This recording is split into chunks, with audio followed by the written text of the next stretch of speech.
Little Richard, a founding father of rock and roll whose fervent shrieks, flamboyant garb, and joyful, gender-bending persona embodied the spirit and sound of that new art form, died Saturday.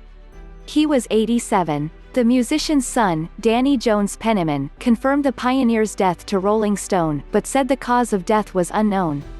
Starting with Tutti Frutti in 1956, Little Richard cut a series of unstoppable hits, Long Tall Sally and Rip It Up that same year, Lucille in 1957, and Good Golly Miss Molly in 1958, driven by his simple, pumping piano, gospel-influenced vocal exclamations and sexually charged, often gibberish, lyrics. "I heard Little Richard and Jerry Lee Lewis, and that was it," Elton John told Rolling Stone in 1973. "I didn't ever want to be anything else. I'm more of a Little Richard stylist than a Jerry Lee Lewis, I think. Jerry Lee is a very intricate piano player and very skillful, but Little Richard is more of a pounder." Although he never hit the top 10 again after 1958, Little Richard's influence was massive.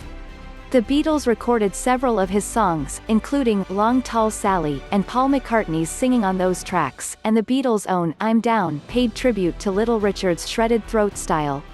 His songs became part of the rock and roll canon, covered over the decades by everyone from the Everly Brothers, the Kinks, and Creedence Clearwater Revival to Elvis Costello and the Scorpions. Elvis popularized rock and roll. Stephen Van Zandt tweeted after the news broke. Chuck Berry was the storyteller. Richard was the archetype. Little Richard's stage persona, his pompadours, androgynous makeup and glass-bead shirts, also set the standard for rock and roll showmanship. Prince, to cite one obvious example, owed a sizable debt to the musician. "Prince is the Little Richard of his generation," Richard told Joan Rivers in 1989 before looking at the camera and addressing Prince. "I was wearing purple before you was wearing it."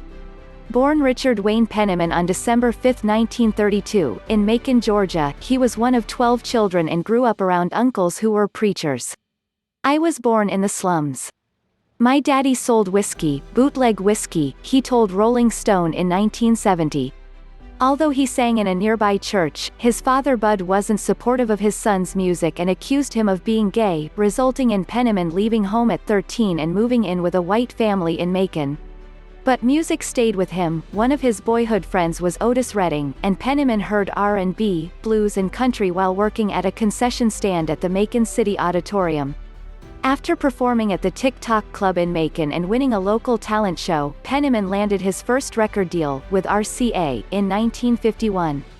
He became Little Richard when he about 15 years old, when the R&B and blues worlds were filled with acts like Little Esther and Little Milton. He had also grown tired with people mispronouncing his last name as Pennyman.